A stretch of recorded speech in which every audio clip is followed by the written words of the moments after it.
TownHall here.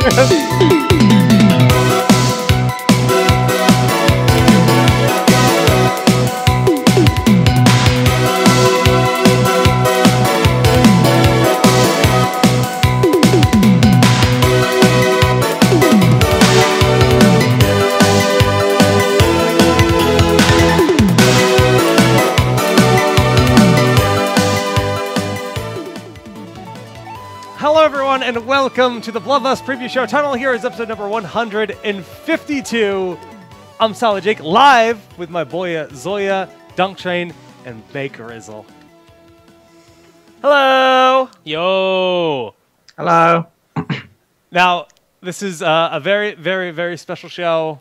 It's our big event of the year with Bloodlust. It's been a long time coming, and we have to open the show with a big shout out to everyone that contributed to the prize pool, but a man in particular, Mr. Cattle Prod, dropped a $1,000 donation to ensure that we would do this live episode. So everyone, this episode is dedicated to the man, the myth, the WoW guy, S. Jake Wow himself.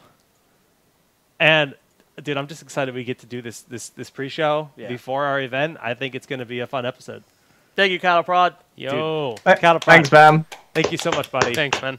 So, what are we talking about? We're talking about the bracket. There have been some changes to the rosters as Team Freedom is flying to Europe this weekend early to boot camp and adjust to the time zone for Kiev. So Team Freedom did drop out of That's Bloodlust. what they say, but they know they would get 8th place, so they left. So. Damn. I don't know about that. Naventic has stepped in to fill their spot. The bracket is unchanged from what we had already announced. It's just that Naventic goes in where Team Freedom was. So we'll be looking at the bracket for Bloodlust. We are playing on the live server for Bloodlust, so we're going to be going in and talking about the patch changes that just hit a couple days ago. And the big reason why we made sure to play on the live server, not the tournament realm, is because the Western Clash will also be on the live server, and we're not going to make teams like Gale Force practice on the wrong patch. Like, that would be just illogical for them. And last but not least, I mean, going in on Garrosh and all the other changes that we have on the horizon. Yeah. So I guess before we get to the intro and everything, we will be giving out numerous codes throughout the weekend. Bloodlust is going to be 3 days long. We're going to be giving away Genji codes, Mouthfeel codes, Stukov codes. I think we have Stukov. We have loot box codes where you get 5 summer loot boxes for each code. Nice. Yeah, we got some nice stuff. But Bakery, we'll start with you since you're the man in space. What? Like intros? Yeah, like man, what's new? Okay. Well, between now and our last show, we did not qualify for the Western Clash, which is the first event in the history of Team Dignitas Heroes of the Storm that we attempted to qualify for and did not. So, yeah, pretty sad about that one. But honestly, it's not that bad. We finally get a break, which I think we desperately needed. Yeah, you needed a break. You needed something because, man. I'm trying to talk quietly now. No, I'm adjusting things on the fly. You're good. Jake's all right, good. Keep your speech going. We tested everything except Skype sound. I knew there's something we didn't test. But the great news, right, is that I get to stream more. And I've been doing that the past 2 days. Streamed 2 days in a row. I'm like Dunk Train now, guys. Yeah, you did it. Now comes the hard part. You made a Discord server. And, you know, the craziest part about Bakery, this is how much this guy loves Heroes of the Storm. He almost flew himself on his own dime to cast this live with us, like last minute. But I'll tell you, when you book a flight from London to Bradley on like a 3-day notice, that shit is pretty expensive. So expensive. But he thought about it. He was sincerely considering it for a few days. Are you sure that's the craziest thing about Bakery? Because that's nutty, but have you seen him eat bananas? Weird stuff, you know? I've seen him eat bananas. Right. Do you remember that classic fire pit banana story? Mm-hmm. The classic fire pit banana story. Bakery, elaborate for anyone that doesn't know the fire pit banana story, because they're thinking of something else. It's your story, right now. Jake. All right. TLDR, we're at a BlizzCon, and you guys have probably heard this, at least some of you. And I didn't know Bakery that well yet. Like, we knew each other, but we weren't like bros or anything yet. And we would see Bakery walking down the street while in an Uber, or we'd see Bakery sitting in the lounge at the hotel, or Bakery at the player area. And every single time where there was the elevator or whatever, he was eating a banana. And it became a joke. Everyone's like, this guy is literally always eating bananas. We don't know that Bakery is actually allergic to every food on the planet except bananas because he's half ape. But, you know, this is fine. Like, that's not in our knowledge bank. We just think this guy's, like, trying to mess with us. We're like, what? The European players are so weird. And we're out at the fire pit. Everybody's having a brew, having a good time, just chilling by the fire pit. And most of the windows have the curtains, you know, hotel windows have the curtains pulled up. And I'm just looking up, you know, and there's a window that's open. Bakery is just standing. I can see his entire body in the window because it's like a floor-to-ceiling window, just eating a banana, staring at us. It was bizarre. It was terrifying. It was crazy. It was absolutely nightmarish. Clearly, it's BlizzCon, so we'd all, and it was night, so we were all drinking, and then suddenly you look up, and then there's just Bakery watching you while eating a banana. It was terrifying and arousing all at the same time. Ooh. I love that story. Me too. It's a fun story. So, yeah. What's new with you, Dunkus? How was your journey here? My journey was okay. I luckily had a pretty easy time at my airport, but the flight was 5 hours, turbulence. Drinks didn't get served until, like, the last hour of the flight because of turbulence. But we survived. We're here. Feels good, man. You got here so late, though. Yeah, I showed up at like 12:30 at night, almost 1 a.m., I think. Yeah. Yeah, it was pretty gnarly. Yeah. And, dude, you guys don't know the area where Jake lives, but it's like just forest, right? He lives in a desert. The whole time, it's just a spooky, dark forest as we're trying to drive back to Jake's house. It's not forest. Dunk's just never seen trees. We're on a highway. Dude, it's not it's forest. spooky, okay? It's just trees. We tried to go to a gas station. It was scary. It was dark. Dude, Did you know that gas stations close here? I don't know what that's about. It was weird. We went to a gas station, and I was like, just drive through the lot, and the lights were off. And, like, they were both like, this is terrifying. I'm like, what do you mean? It's a gas station. Well, I mean, there was, like, an open sign, but all the lights of, like, you know, the overhead thing at the gas station were off. So clearly it's closed, but it was always like, no, the open sign's on. They're open. Well, the open side was on. It was actually pretty creepy. But very creepy. It was all right. Dunk gets so terrified out here because in Vegas, there's one house, and then they just duplicate it a million times. Yeah, and that's every house in Vegas. Yeah. And out here, there's all different kinds of building styles, and like, I remember the first time you came out here last year for, was it Bloodlust or one of the other Blizzard events, maybe? Yeah, it was both. Oh yeah, it was the same week. You were just boggled by it. Zoya, how about you? How was your journey? Yeah, short flight. It's 55 minutes airtime from where I live, so the travel, it's not bad. Got here super early yesterday, though. My favorite thing about Jake is we have, like, similar humors to where, like, we made a bunch of fun stuff yesterday, and it was we were just cracking each other up the whole day. Like, so yesterday me and Jake filmed a bunch of stuff until Dunk got here, which was fun, and then we filmed stuff with Dunk, which was even more ridiculous. Oh. I've seen some previews of this, guys. Like, you're in for a treat, okay? Like, that's all I can say. It's these videos that we made are something I've wanted to do for a long time. And I used to make the worst videos in high school. Like, that was my hobby. I used to be like a home movies kind of guy. And I kind of went to school for that kind of stuff. And I've always enjoyed making terrible videos. So those will be scattered throughout the weekend during Bloodlust. You'll enjoy the terribleness of them, I hope. Or you'll just face in chat, and that'll make me laugh. Are you eating a banana bakery? Son of a... He tried to sneak it in on us. He tried to sneaky banana us while we were talking. There he goes, man. Bakery and his bananas. He is half ape, confirmed. Jake makes pancakes with bananas. Banana cakes, they're called. Banana cakes. Because you I can't don't eat think eggs. anyone actually Can't eat calls eggs. them that.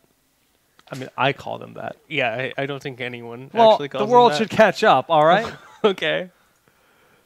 Okay, I'm not gonna lie. By the way, this banana's terrible. I don't know what happened to this one in particular. How can but a banana even I'm not be really terrible? enjoying it. Gotta be honest. Wait, you're a banana connoisseur. Can you please describe what about this banana is terrible? Like, what's really letting you down here? Okay. So I think there's a few issues. So I think the first one is from Brazil. Now, Brazil exports the most bananas of anywhere in the world, but The banana knowledge. actually they are the worst. Costa Ricans are usually the ones with the most flavor, but Who is the girthiest bananas? well, the girthiest. I think Colombia is the girthiest. No, please Anyway, continue. I think the main issue we've got with this one is you might be able to see it. It's browning a bit. Yeah, like they tend to be at their best when there's a hint of green, but mostly yellow. But That's interesting because I thought you were supposed to eat them when they started browning a bit, so the sugars would be more, like readily available. But they start to get pungent.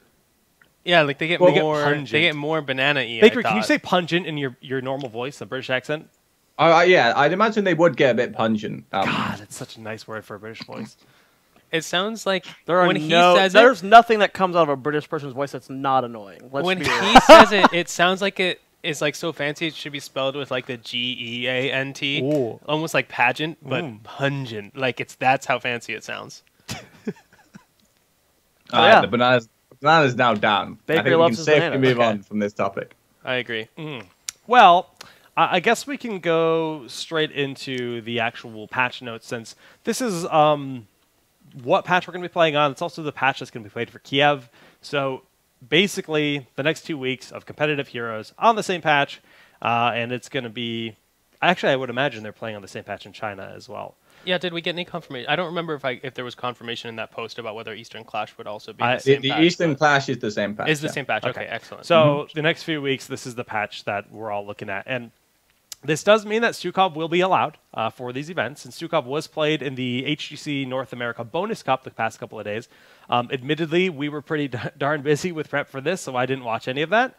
I don't know what kind of results Stukov had. So I have zero experience watching Stukov at a even a higher, like a mid to high level play. But let's take a look at our patch here.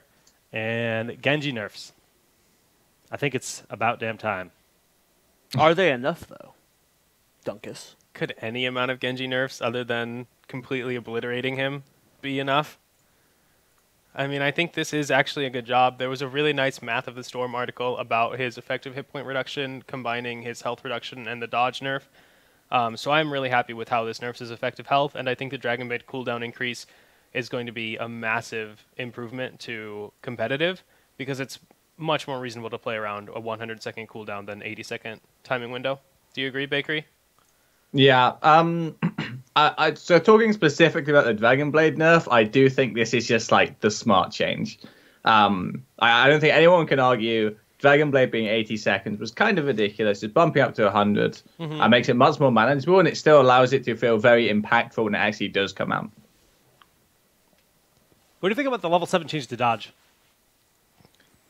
Yeah, I think they probably identified that the talent should not exist. Like that, that tool should never be allowed anywhere near Genji's kit.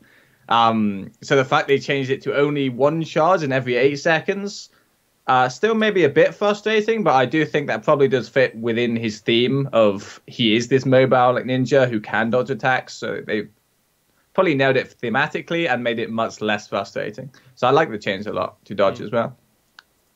Yeah. It's pretty decent, dog. I agree. I think it's Genji changes on the whole, on the other hand, I actually really dislike the direction they took. Like Dragon Blade and Dodge, really like those changes. Shuriken mana cost, kind of like it. I mean, pretty neutral on that one. Yeah, but let's not pretend that the Shuriken mana cost matters. yeah, but I don't know. I feel like what they did with this health nerf is just nerf the hero when he didn't actually need a nerf because he was already performing really, really badly at every level of play except Master and ACC. Yeah. I feel like this just needed to be make him less frustrating. Don't change his power level, and he's now dropped to something ridiculous like 41% win rate. Was it? On average, it's something insane. Yeah. Yeah, it's almost unplayable in most of the leagues now. Is this the first hero we've had something like that happen where there's been such a massive difference between at competitive he is clearly Vikings, broken Medivh. and ridiculous, and then Vikings and Medivh. Vikings and Medivh? Yeah. Yeah. Okay. It's tough, man. It's tough to balance for all level play, and I think competitive has to come first. So if this is what it takes to make him balanced for competitive, Oh yeah, definitely competitive. that's just how it is. It's the nature Yeah. of the beast. Like, I mean, it's the same thing with pretty much any other game. Like, I can only speak about Melee as like a competitive title, but like, if Melee had ladders, I guarantee you Fox players would have a far worse win rate than Peach players, like at the lower levels, just because Peach is easier to execute. And I realize this is probably a super obscure reference for most people, but Melee has grown a lot in popularity. But that was a very natural thing, and like early players wouldn't play this. Like if you're new to the game, you don't say, I think you should play the hardest character to play in the game. Yeah. And that's exactly what Medivh and Genji and Vikings are. Yeah, I agree. I mean, Vikings isn't that hard, but Well, I'll leave my vendetta against Vikings for another time. okay. Curse Bullet change. It's a super tiny nerf, and I mean, honestly, Curse Bullet is just so punishing, especially with so many double warrior compositions. If you're going to be punished heavily if you just run the lone Arthas or the lone Stitches in your composition, because Curse Bullet can just plow through you every single 30 seconds. And rather than trying to increase the cooldown or anything, they're just taking 5% off the damage. You think they're just afraid to mess with it? And how important is Cursed Bullet to the success of Greymane? I think Greymane is totally fine without Curse Bullet. I think the extra diversity of having the option to be a tank buster instead was really valuable, and it's insane in the single target blow up comps. But Greymane will be fine with this nerf. I think this just, honestly, Curse Bullet, if I remember correctly, when it first got reworked to its current state, it was set at 30 or 35%, and then it like immediately got buffed to 40% before anyone got a chance to play with it in competitive. So just tuning this back down, I think, is totally okay. So it released at 30% with a 40-second cooldown. It got buffed to 30% with 30-second cooldown, then 35% in April, and then 40%, I believe, in June. And now it's back down to 35. So it went through a lot of changes in a short amount of time, and I agree with what Dunk said. It's actually really interesting. Like, sometimes you have to overbuff something to get players to start adopting it. Even pro players, like, they won't identify something until it's obviously too good, and then you can scale it back a little bit. So I really like... Oh, remember Mighty Gust? Yeah. Literally never got used. People are like, what a stupid heroic. It doesn't do damage. Does no damage. Like, It's gotta be nobody trash. would play it. Yeah. And to think back on that, that's just hilarious. Yeah. I like this change specifically in the context of this is a tournament patch. This patch is prepping for That's a true. tournament.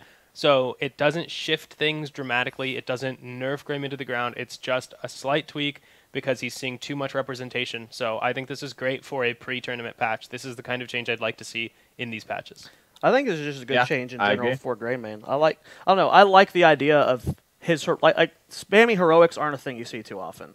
Like you like just being able to like throw out a heroic like every engagement. It's not something you see often. It is ridiculous at the 40%, like how often you spend. But I hope they bring the damage down and not the cooldown back up, because I think we need more short cooldown heroics in the game.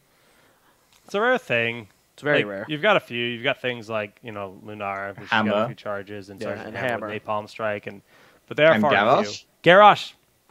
That's coming up in the topics for sure, but yeah, that's going to give him a lot of control in a different way, which is he's going to be a really interesting warrior, but we'll get there soon. Plowing through the patch notes, Tychus, the cooldown reduction increased from 33% from 4 seconds to 5 seconds. Does this really change it much? Oh, Dunk, are you okay? Oh, are we talking about a real hero yet? Okay, Zool. Oh, yeah. Zool's been actually getting play. Yeah, Oh, yeah, Zool a is real insane hero. now. Yeah, yeah, great. Zool. Okay, so Well, I you was say kind Zool's of... insane now, but last time we talked about Zool, you're like, I don't know. I don't know how he is, because that was when they first reworked him. Yeah. It's been a few weeks. So you're saying he's insane now. Yeah, I think he's just like way overperforming. Honestly, he seems really, really, really strong in Hero League,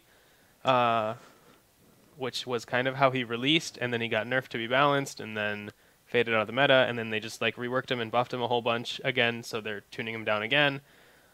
I like these changes. I like nerfing the skeletons overall. I always find it obnoxious kind of how much power level is in his trait, where he just raises skeletons all the time in the waves. So I'm happy to see that get nerfed at any point and more of his power shifted to the rest of his kit, which this kind of does. I don't know how Bakery feels about it. Yeah, I feel the same way. Like, that's always been the frustrating thing with Azul, and that's always been the issue with balancing him, is so much of his power just came from not being able to see it. Yeah. Just like, shoving a wave, you're suddenly down a level, like, you have no idea why. Like, so I really like they nerfed it. I think nerfing the health of the Skeleton Warriors was pretty smart as well. If you've seen it in Game Dunk, like, I haven't done any math on it, but I feel like there are quite a few breakpoints where their skeletons are taking one less tower shot than they did before, which is making it so much easier to deal with him. I would definitely believe that. I played a good bit of Zool before the patch. I haven't played too much after, but usually they tended to strive at like a trivial low HP after the first tower shot, considering they degen. So yeah, that's a really good. That's like just a nice quality. That's a good quality change. Yeah, I like that. I feel like this patch in general, they were really on point with like how they adjusted things, like in terms of where they like turn the slider. Like I agree. I really liked it. Again, tournament patch, small tweaks. It's been interesting, like in Open Division, we've seen some teams really, really play a lot of Zool, and with that has brought just blow-up comps again. Like, we're seeing Zool Tyrande from teams. Oh, God, there's so much Zool Chromie in Hero League right now. Yeah, a lot of Zool Chromie. So miserable to play against. Actually, Hold It Down in particular, that's like one of their absolute go-tos is Zool Chromie. Like, they're just putting Arthlon on the Chromie. And skill. So much skill. I mean, he played on tempo, right? Isn't that... I mean, I'm not flaming. I'm flaming picking Zool Chromie. Yeah, he's not flaming Arth. He's flaming Chromie. I mean, Arth. You can flame Arth too, though. I mean, Arth is good. Yeah. Sometimes he's really good. Sometimes he's really good. He's got talent. Yeah. I don't know. I like watching Arth play a lot. Yeah. Like having him back in Open Division has been really, really fun for me. Yeah. Because he plays like some weird picks sometimes too, and he's the true flex for that team. He plays literally everything, so it's fun. But Stukov, the first tournament that's going to have Stukov in play, and Duncan Bakery, you guys have talked about him a lot. How do these changes affect him? I guess we'll just go top to bottom Bakery here on this one. Yeah, I'd say. Mana cost increase on Healing Pathogen. I feel like this was actually enormous, and it's the primary reason why my build changed from this patch. Wait, your build changed? Well, just my level 4 talent. Okay. But I feel this mana cost increase a ton, because you're casting this every time it's off cooldown, basically. Yeah, pretty much. So I kind of like felt it. Like, it depended on the game. What I identified was that if you are in like a 3-lane or a 4-lane, then you need to take one good spell at level 4 now. Yep. But if you aren't, then you're still good to go the same vigorous reuptake as before. Okay, interesting. But yeah, definitely agree. I felt this a lot. Like, I played it, like the first game I played on stream with Stukov, like I was just in lane and I thought I was like all fine, and then I try and press my Q and it's like you don't have mana. And I'm like, oh my god, like what happened? Wait, this hero has a mana bar? Where did it all go? Yeah. Okay, so Flailing Swipe. I did try a Flailing Swipe game with this change. The ability is actually way more usable now. Way more usable now. I still like Massive Shove, just because I think like the playmaking potential is awesome, and it's great for like hilarious moments on stream and stuff. But I think Flailing Swipe, like for competitive, is actually a legitimate contender. But Flailing Swipe can still be interrupted, right? Yeah, but okay. So I was really tilted about this. So again on stream, I was playing with Flailing Swipe. And I'm like, okay, guys, look at this. I like run in, like start the Flailing Swipe, not even kidding, get W'd by ETC like instantly as it's starting to cast. Animation doesn't even play, 80-second cooldown. Oh yeah, that's painful. And I think that's the next love it needs. Is I think it should be once it started, it should be going. Because it's not like you can stop an Emerald Wind mid-cast. No, that's way too... If it's an unstoppable button, that's way too powerful. On an 80-second cooldown? Dude, I would take that every time. For your support to be able to self-unstoppable, to block a stun coming in or something, and disengage the whole enemy team would be an unbelievable... It would be, just one swipe would already be a good talent. If it was just the middle swipe... You just triggered Dunk so hard, dude. You just triggered Dunk so hard. I feel like it actually needs to be like a scaling system, to be honest, because the ultimate is so good now. Yeah. Like, even just getting one knockback is actually almost like it can be fight changing now, which is why it's like a super nice buff, because it feels so good when you get like a really good one. But I think it needs to be, if you get no swipes off, then it's like 20-second cooldown. Yeah, that's an If you get interesting idea. one, it's like 40-second cooldown. If you get two, it's 60. That'd And if be you get all cool. three, then it's Something 80. to make it less punishing, because I don't know, if you start it up and it just does nothing, that feels miserable. Yeah, I definitely agree. Yeah. But it has a lot of power, so maybe But maybe the it's trade-off's super worth it. good now. Yeah. Like before, it was bad and it could just go on cooldown for Yeah. no reason. Whereas now, if you get it off, it's like potentially game winning. Yeah. It's really huge with the knockback. Okay. Now level 1s. Spine Launcher got a pretty big buff. I still don't think it's the go-to if you're an experienced Stukov player, but I think it's fine if you're a novice Stukov player, and it's now my recommended go-to for novice Stukov players since Growing Infestation got nerfed to oblivion, in my opinion.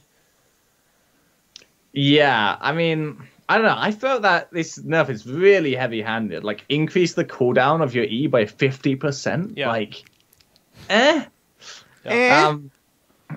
I don't know. Like I actually feel this change is possibly more hurtful than they realize, because it changes his like entire build path in my mind. Yeah. Like if you cannot take Growing Infestation, then that means you can't take range or cooldown at 7. Yep.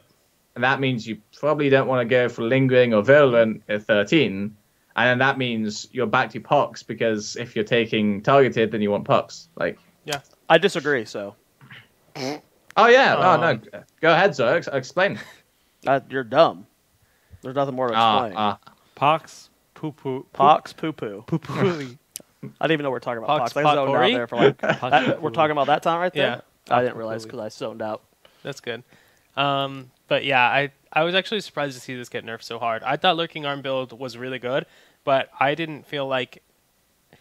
Once I felt really comfortable with Targeted Excision, I didn't feel like Lurking Arm build was strictly better, is the thing. And now I think Targeted Excision build is strictly better with the buff I to agree. Fetid Touch and the huge nerf to Growing Infestation. Agreed. So overall, you think he's more flexible? Is he better with the change to his flailing swipe? Like, what's the assessment of Stukov at this power level, and where do you guys think he will stand in the next couple of tournaments? Personally, I think he's extremely good. I think he has draft weaknesses that teams will be able to either exploit or draft around effectively, and as a result, he should see quite a bit of play, in my opinion, with the one good spread, Targeted Excision build. And I still think Pox Populi is the pick, even after the nerf. But Yeah, I think I it's agree. much closer now than it was before. Really? You think so? Well, yeah, I mean, it got nerfed, so I think it's closer to the universal carrier thing you were hypothesizing before. After trying it, I didn't find it reasonable online, but I feel like you could maybe pull it off at LAN. It might be a tiny bit inconsistent, Possibly. though. Yeah, but So the way I feel about universal carrier is it's specifically Fetid Touch,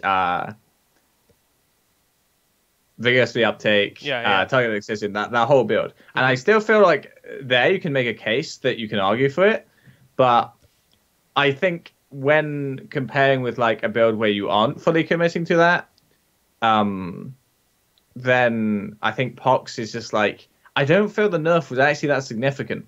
Because if you think about it, like, there was only one person who would get full value. Yeah. And then there was another person who would get like 80% value. Another person would get like 50%. And at the like 60% breakpoint, it's doing exactly the same thing. basically.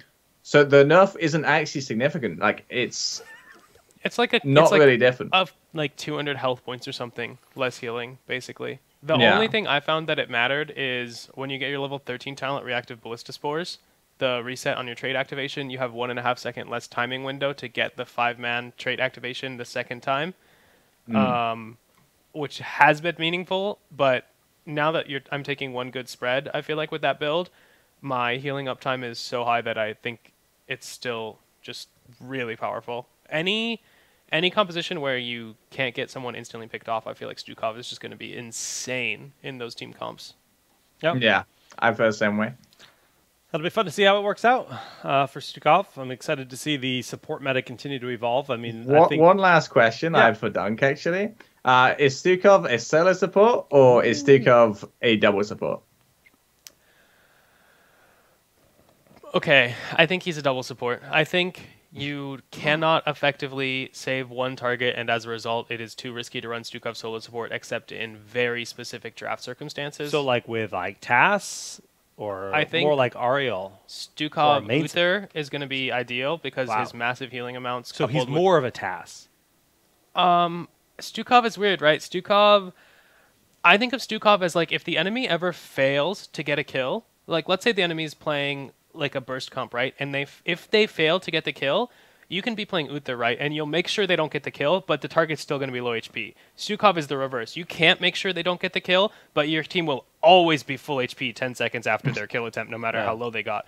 So I think combining the two means they never kill a target with the burst, and then Stukov full heals everyone 8 seconds later. So it's And kinda that like comp, Ariel in I that think, is regard. going to be extremely powerful. It's like an Ariel comp, but Stukov doesn't even have the requirement of your team hitting their team effectively to get the healing. Yeah, like you Ariel can struggles you against can both. fully reset Yeah. and just heal the whole He's team. just like, Yeah. So I think you can like definitely draft that way, and it's going to be tough. I don't know how to beat that draft. I know how to beat solo Stukov, but I don't know how you beat like Stukov with a burst save healer, unless you get like an insane isolation composition with web wraps, VPs, that sort of stuff. So, yeah, I felt the same way about Stukov Uther. Yeah. Like every time that I got a combination in Hero League, I was just thinking the whole game. I was like, how in the hell are you supposed to beat this comp? Yeah. Because you cannot kill anyone like fast. You cannot kill anyone slow. Yep. Uther has like stuns. Like Stukov's got this huge silence. He's got slows. Like they both got good damage. Like that comp seems insane. Yeah, I think. But I do think that Stukov will be able to be played as a solo support. I think you can pick him with the plan of we can double or solo. Yes, Depends that's what I the was going to enemy say. does. If you early draft him, the enemy team now has to draft in terror of the double support or the single support Stukov, depending on how they draft, which is a nightmare. So I think Stukov is going to be really high involvement. Yeah, I thought the same. I said like 50 to 80% involvement was my prediction. Yeah, I like that. Wow. Yeah, I love that. You love double What's that, healer? Zoya? I love healers in this game, man. They're great. And I'm so happy when games have 2 healers.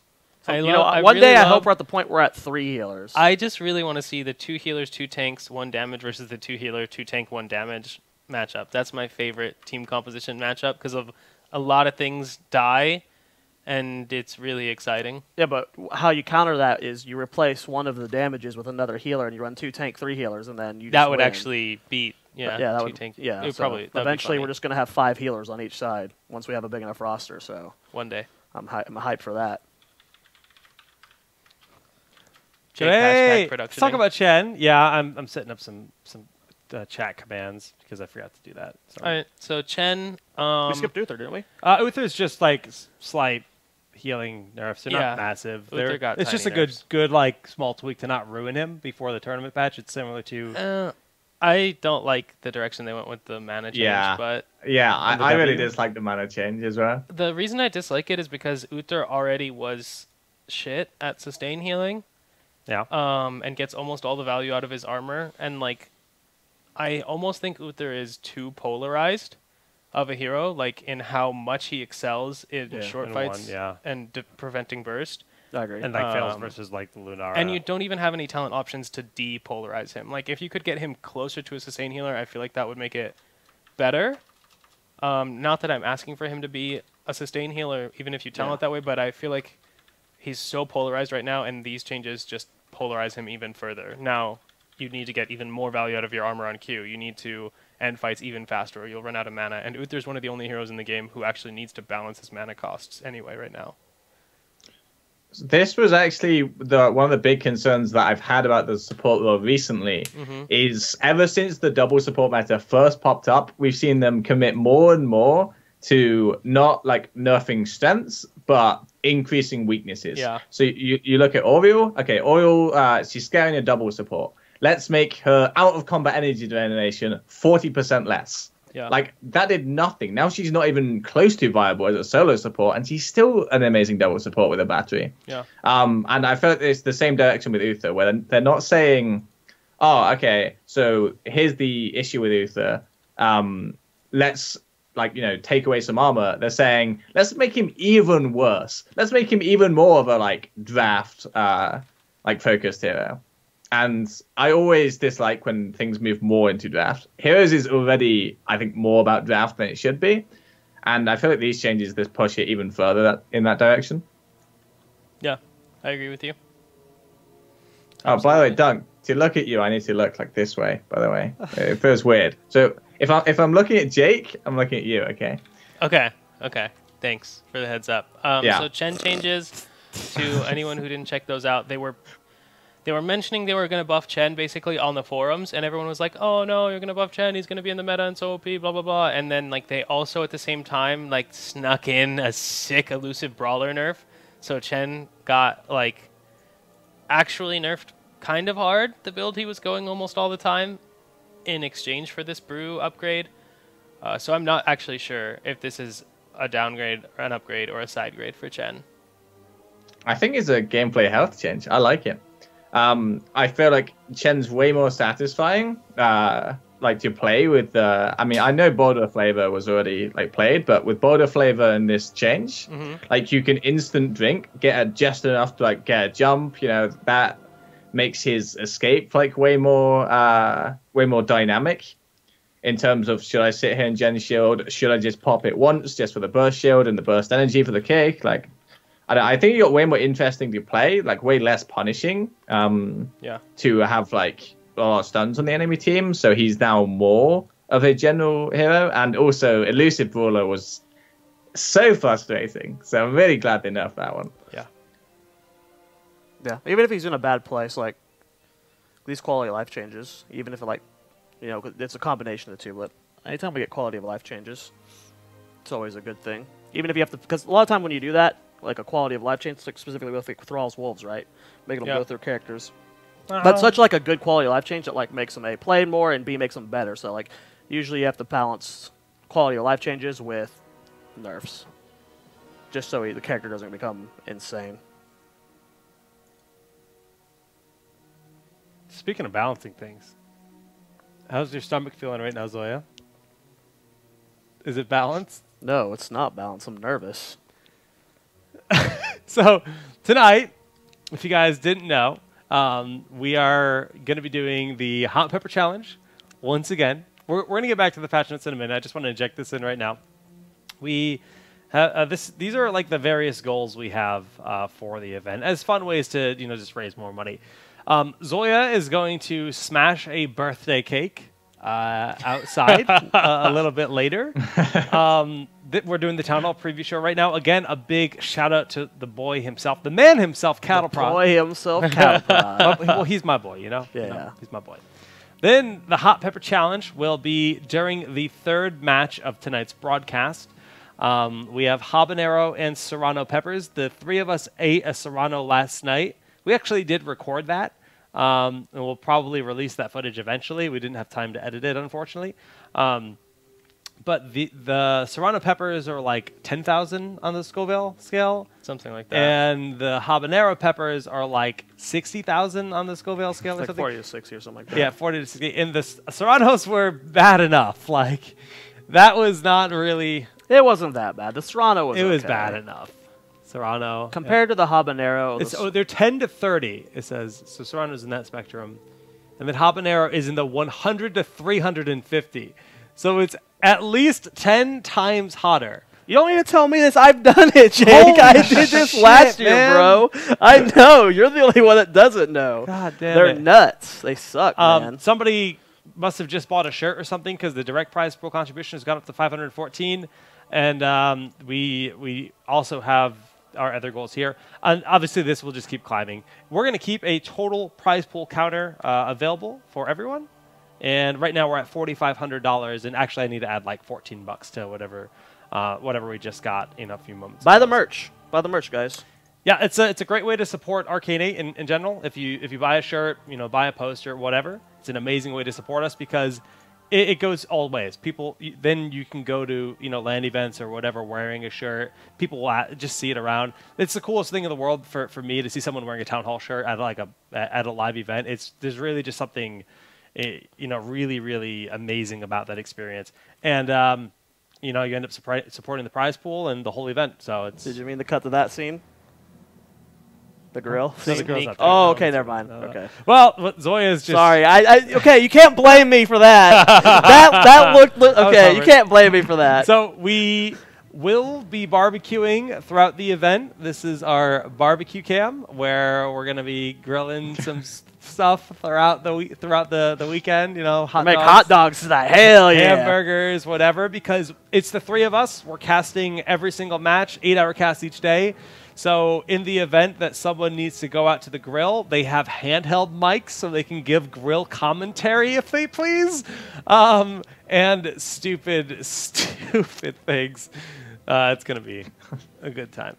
Are the posters still on sale? Posters are still on sale. Buy the posters. The Posters limited are sick. signed poster, there's only one left, I think. Okay, well, There's only one more. whichever one you buy. The posters are sick looking. But is it still there, or did it sell? Oh, It's sold. Signed It's posters are sold out. When do we sign those? Huh? We're going to sign them this weekend. Oh. They're upstairs. When am I doing the cake throw? On stream. We could sign them on stream, I guess. When are we doing the cake throw? We never talked about that. The cake smashing. Later today, right? Yeah, when are we doing the cake smashing? We never talked about Whenever you feel like smashing a cake, that. Zoya. I don't ever feel like smashing your cake. He's so mad. He's so mad that got funded. People spend $100 for me to throw a cake on the what? Esports. Esports. I know people are afraid that we're going outside, but It's literally like 3 feet over there. dude, why is this Heroes music on? It's too spoopy. All right, we're saved. And just before we get back to patch notes, if you guys haven't seen the store, you do need to make a Smash GG account. I saw some people say they'd rather just be able to donate via PayPal and stuff. If you want to contribute to the prize pool through Smash GG, you do need to make an account. And it takes 2 seconds, really. It really does. And these are all the different things you can buy. The signed posters have sold out. Maybe we could do a last-minute batch. I could contact Smash GG to see if that's doable, but I actually really don't know if that's a viable thing since you guys will only be here for a couple of days. But that's something we could consider if that's something people desperately want. And yeah, thanks for everyone that has already bought stuff and supported the event. And you know, $4,500 prize pool is dope. Like And even if you Moving can't up. buy stuff, you know, thanks for watching. yeah, of course, that also is a huge benefit. Let's get back to the patch notes because I believe we still had a little bit left to go through. Muradin changes. More sustained, just more. They're building on the if Muradin lives, he's forever healed, so he doesn't need support. They're just enhancing that. Total health pool up, health regen up. Rexar, 5 seconds off flare. Stitches lost some damage. Slam build is nerfed a little bit. Is this significant overall for Stitches?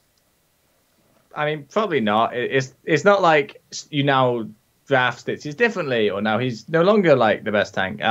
But I do believe it's just a nice nerf. Like, Thanks, Liam Sauce. I think, personally, like the tier 1 talent is not the one I would have touched just because I think it's the only one with the most competition on its tier. If you look at Stitch's talent tiers in general, like tier 1, he can take Dampen Magic or Heavy Slam. Those are both insane talents. Nerfing Heavy Slam, I think it doesn't actually nerf Stitch's power level. Hungry overall. for More wasn't actually bad though ever as well. So it's like almost 3 talents on that tier. Yeah. I think I would have liked to see a nerf to one of his other slam talents. Just to weaken the, like, I'm pure slam build, but I'm still infinitely tanky. Well, you know? that's actually why I liked the Vile Gas nerf so much. Yeah. Is because it was an indirect nerf to the level 4 7. and 7 Yeah. slam build talents. So it was like 2 birds with 1 stone without, like, you know, touching that, because both of those were pretty weird to change. So Yeah. I actually like that nerf as well. It should be... Yeah, like Bakery said, he's the same hero. You still draft him the same. He's still good, but like just a tiny random power level loss. Not random, but like a tiny power level loss that should be meaningful, but not too significant. Well, I guess we'll see. Those are all the changes. You know, some minor tweaks. It's a good patch right before a tournament. Nothing crazy, nothing game breaking, and that's how it has to be if they're going to be using that for the event. I would expect a Boulder patch once the Eastern and Western Clash are completed, unless they put one of them on a PTR. But I would expect something a little bit more. What? Why are you giving me that look? You're just both staring at me, and it makes me feel funny. I'm just looking over, man. Can you look at Bakery instead? Hi, Bakery-chan. Let's take a look at the in-development video here that was just released. And Garrosh, we'll talk about him in a moment. He is one hunkin' orc. Yeah. Those shoulder pads, man. You can really tell this is a max-level WoW Raider. Oh, he competes in the sick. Mythic Dungeons. Witness He has huge shoulder me! pads. Witness me! Yeah. And hopefully Garrosh takes us all out of Elo Hell into Valhalla, Shiny and Chrome. Dude, it's about damn time we got that skin for ETC, the Space Marine, where there was literally a Space Tauren in StarCraft 2 as an Easter egg on a map, I think in Wings of Liberty. So we're talking it 2010, was some- 17 right here years is ago. sick. These skins are The insane. Anubulus Like, looks all of them have been so so good. good. Because, let's all agree that Butcherlisk is terrible. Yeah. And this This is looks amazing. fly. This This is looks amazing. amazing. And this, Templar Li Ming, just the base skin for it. Like, I love the colors on it. Templar Li Ming looks great.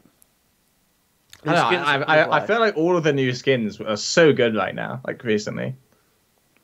Is it And weird that some- I'm some the recolors. most hyped for this purple Zul'jin recolor? Of everything on that this, looks of that everything on looks this video, sick, I'm dude. hyped for the Zul'jin That purple looks Dude, recolor. sick. I like the Alaric color. actually, Yeah. that's decent, the Valera on the left. I thought the Oh, Valera on these the right skins was- are really good Yeah, too. I like These the- I like recolors both are of them. nice. I like them out a lot. These are really nice too.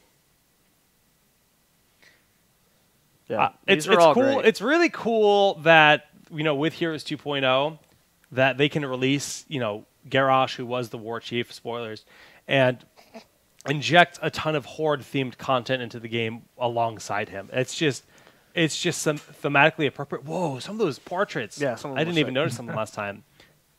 Go back. Oh, Let's take a look. oh, I'm not going back, man. Look at the Uther one. Oh, dude.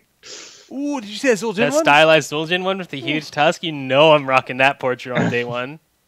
I mean, I think everyone has always agreed that, specifically with this game, but for all their games, Blizzard's art team is like second to none. God tier. They're amazing. Like, but like for Heroes, literally- they've always delivered for the most part. Yeah. Like clearly, there's always the hit and miss skins, but I don't know.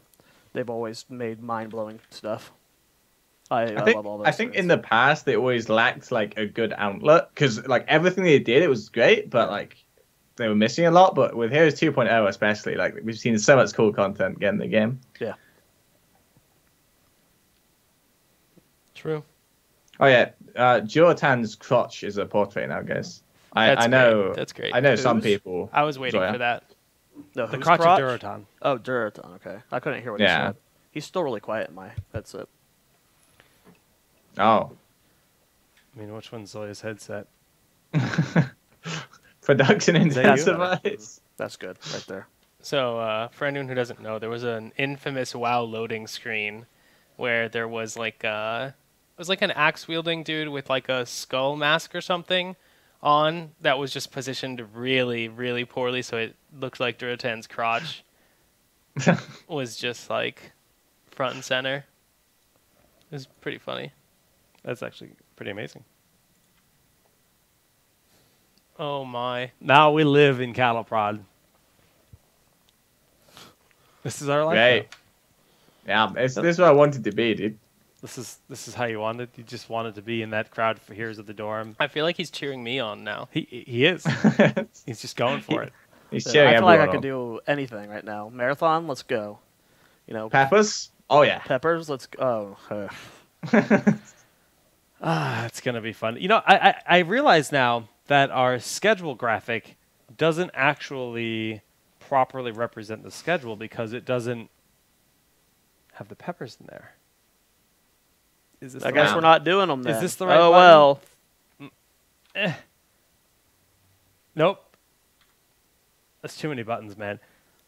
So here's tonight's schedule. Niventic versus Donkeys R Us. Niventic did step in to replace Team Freedom. Gale Force versus Hold It Down. If you don't know Hold It Down, it has McIntyre and Crowan on that team, and Arthlon.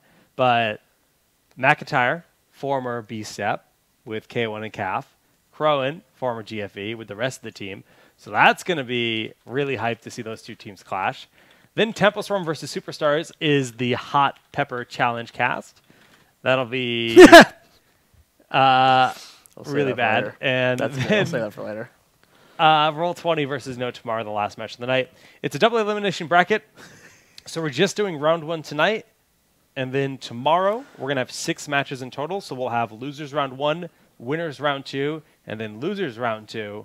And then for the third day, Sunday, it will be winners finals, losers semifinals, losers finals, and grand finals. Nice. And all of those are best of 3s until the grand finals. And correct? everything is about 3 till grand final. And, Okay. Honestly, timing-wise, it'll still probably end up being an 8-hour broadcast each day. Yeah, probably. If we did best of 5s, it's just not It's doable to too do much, every yeah. match. So we'd start having to skip matches, or we'd need a secondary stream or something. And Well, yeah, and it's also just the 3 of us casting. We don't get breaks. So. right. So we're Gotta be reasonable. we plan this out.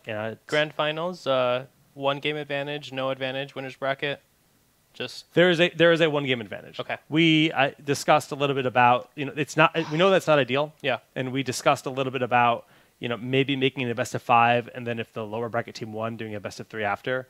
But it's just the timing that could be consumed there could just be way too much, and we have early flights for you in the morning after, so we didn't want to cut it too close with it's just too risky to do that. So and the prize pool right now it is 4,500 plus.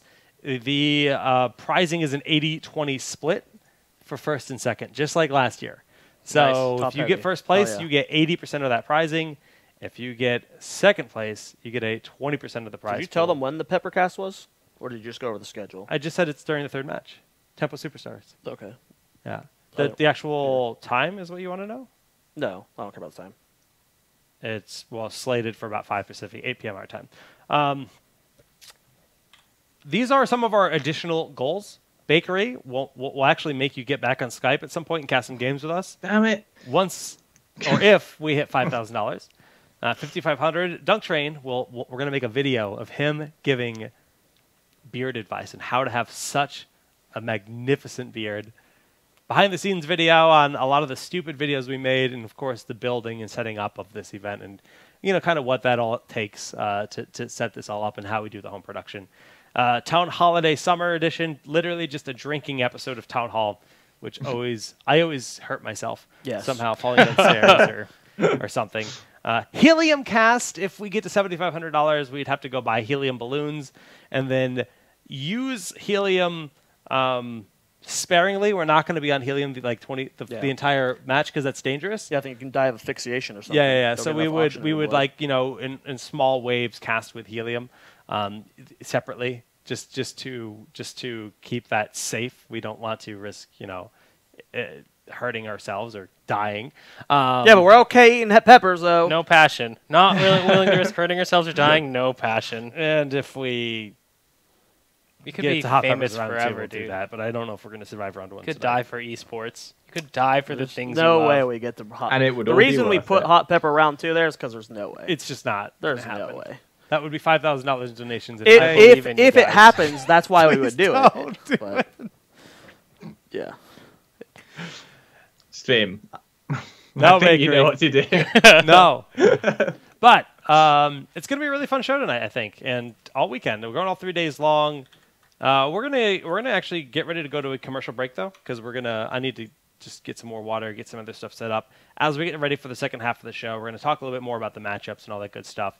And I'm gonna give away many codes. I got Diva, I got Genji, and I got Malthil and Summer loot boxes. We're gonna give away a Malthil Grave Warden bundle. As soon as we're back from the break, stay tuned, guys. We'll be right back.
All right, guys, we are back here halfway through our preview show of Bloodlust 2017. Title here is episode 152, and we're going to talk about... Oh, this is actually an officially numbered episode? I didn't realize that. Yeah, Cool why beans. not? It's a real episode. Yeah. We're going to talk about the new bit system for cheering to help crowdfund HGC teams and then giving icons and cosmetics within the game.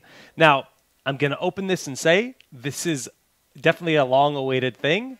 I will say I'm very happy we finally have it. It took goddamn forever to get it. I think it took too long.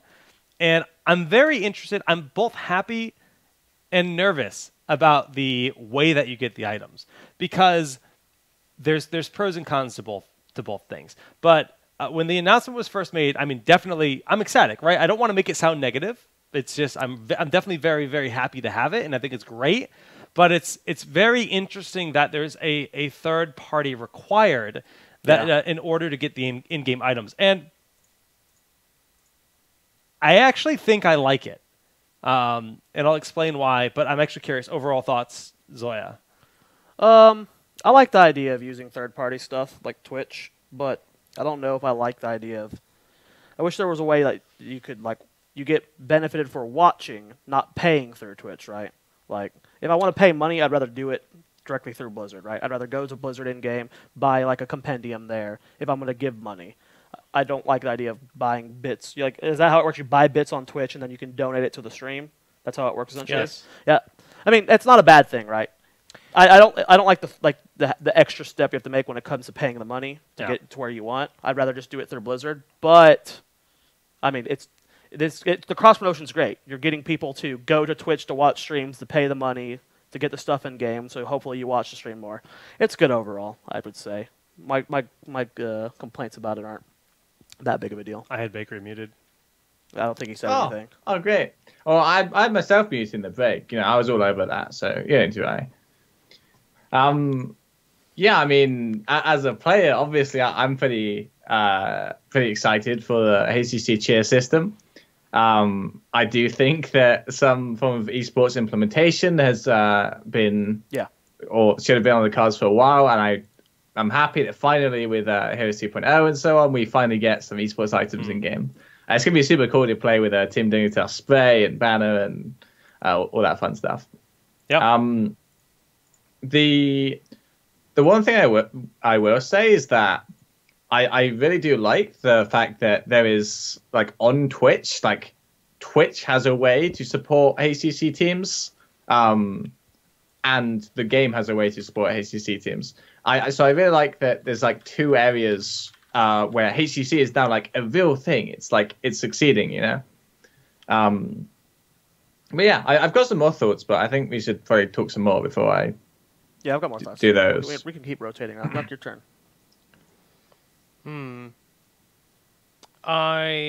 First off, I'm surprised that the like HCC team cut is so large.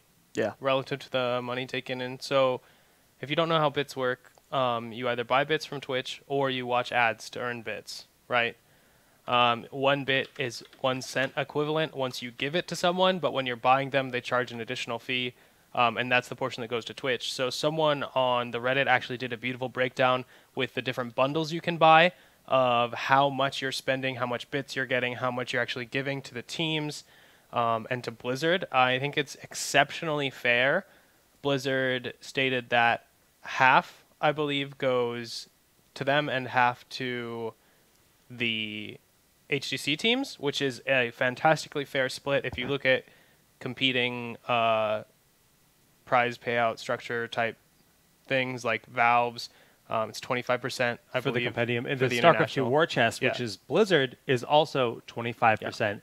And just one thing to just say about that: that has a maximum increased prize pool to BlizzCon. They've literally capped it and then said money that goes over that amount will be used for funding for next year. It's the weirdest thing ever for StarCraft.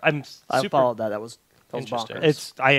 It's actually awful. troubling. Yeah. The StarCraft thing. It capped out in like a few days. Yeah, too. It was something They crazy. said it at like this number that's not really. It's like 200,000, 250,000 was the max, and that community has been begging for this kind of crowdfunding thing Yeah. because it's a community of a lot of passionate guys that are successful. passionate, and, Oh, yeah. there are people that want to fund this kind of Yeah. stuff in that game because that game was kind of the first big esport for PC that in the resurgence of esports in 2010. But anyways, this is definitely generous with the 35% or 35 to 50% depending on the depending on what bundle you Depending buy. on what you buy. So I'm definitely a fan of that. I think it is weird that you have to link your like Twitch account to your Blizzard account and stuff and your Amazon account. Like that like linking thing, it doesn't personally bother me. I'm not like a super my data is not secure nerd type person like that. That's not something I get riled up about, but it is weird to have to link the accounts, but doesn't really bother me overall. And it's Twitch, some service that I already use extensively,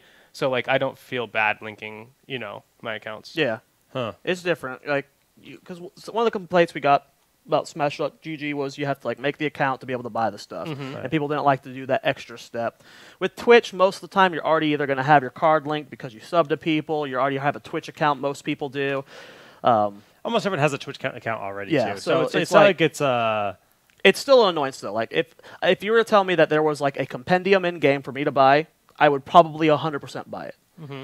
With the bit system, like me personally, I'm still gonna buy it, Yeah. but I feel the annoyance of going that extra step, and I could see that hindering some people. Like again, I don't want this to become negative because this is graphics. overall an amazing Yeah. thing. This is like 99.98% great. Yeah. This is a huge Yeah. thing. But that I can understand what people saying that extra step going through Twitch is annoying because I can feel that annoyance. Let's talk about the big pros. Wait, hang on. So I just want to hop on Zoya's point there, and I want to say, like, I definitely agree. I think there is some weird issue where there are items in the game which you have to buy from a completely, like, disconnected service.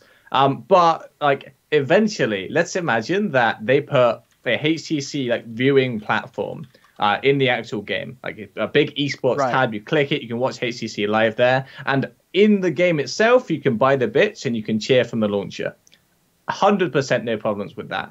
I think it's just the fact you have to go to a different website is where my issues lie with it. I wonder if the HGC stream will in any way acknowledge the bits, because That's a good point. in all streamers' streams, of course, they acknowledge bits or whatever, but HGC, you kind of You mean like the It's- shout outs whenever someone donates? Yeah. but I wouldn't. I mean, I wouldn't big see esports HGC do events don't really do stuff like that, but I think this might be like one of the first ones where like bits is like a really promoted aspect of cheering, and they'll probably do stuff like the Twitter vote bars. They'll probably do like bits bars and stuff.